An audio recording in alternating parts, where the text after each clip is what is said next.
والسلام على سيد الأنبياء والمرسلين وبعد. Before we begin, there's a request for du'as. Two brothers in particular requested for du'as. One, his brother is currently going through a very serious medical situation, and the other, his own father, is a little ill. May Allah subhanahu wa ta'ala make it easy for them. May Allah subhanahu wa ta'ala grant him shifa immediately, and may Allah subhanahu wa ta'ala make this a very quick recovery for them. Ameen ya Rabbil Alameen.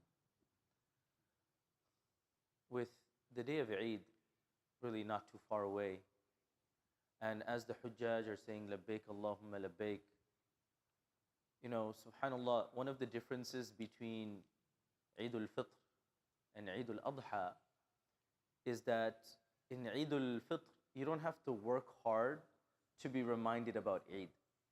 Because the whole month you're fasting, the whole month you're coming for Taraweeh, you're giving zakat, there's Laylatul Qadr.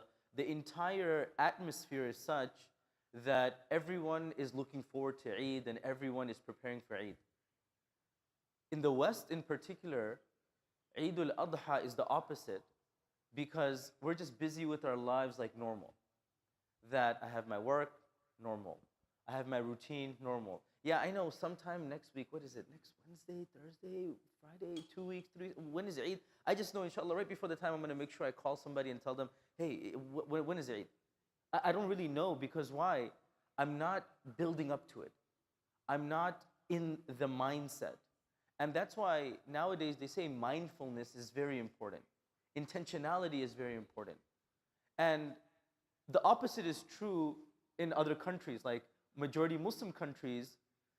Eid-al-Adha is seen as the bigger Eid. It's seen as the major Eid. And over here, the reason we don't look at Eid-al-Adha the same is because we don't have that atmosphere. You know, fasting before, particularly on the day of Arafah, inshallah, but then increased adhkar, increased ibadat, reading about the life of Ibrahim alayhi salam, being more charitable. There are so many qualities that we kind of forget. These are the 10 days of Dhul Hijjah, the most valuable days in the sight of Allah subhanahu wa ta'ala, to the point that some even say if you look at Laylatul Qadr and you look at the 10 days, there's the same. But because we're living in a majority non-Muslim country, we don't have those reminders all the time. In Ramadan, because we're fasting, whether I want to remember or not remember, my stomach is going to remind me that it's Ramadan. Whether I want to remember or not, the Laylatul Qadr is going to remind me that Eid is around the corner. Or that the Imam is going to do his khatam. I'm going to be reminded. So there are many ways to remember. But this Eid, if I don't remember, I have to put in the effort to remember. Whether it's fasting every single day, and particularly the day of Arafah. Whether it's giving my charity more. Whether trying to be more considerate and spend more time with my family. Whether it's to take off time from work so that I can do more ibadah. Whatever it is, we need to get into the habit of sacrificing for the deen, but making such that our lives aren't, you know, there's a difference between employment and ibadah. Employment is, I check in at 9 o'clock, I check out at 5 o'clock, or I check out at 4 o'clock, emails off, phones off, nobody's calling me. That's not how we look at our deen, our ibadah. I check in at the masjid at a particular time, I check out of the masjid at a particular time. I check in at Eid, I check out right after Eid. No. Before Eid, after Eid, it goes with me wherever I go. So as we have a few days, let's try to use this time to increase our adhkar, our ibadah, our recitation of the Quran. If possible, take a few hours off from work, take a day extra off from work, or give some extra time, pray more salah, be in the masjid more, be more present with the family, read the story of Ibrahim alayhi salam. There's so many things we could do. And that is how we get the spirit of Eid. The spirit of Eid doesn't mean I rent out a very beautiful car for the day of Eid.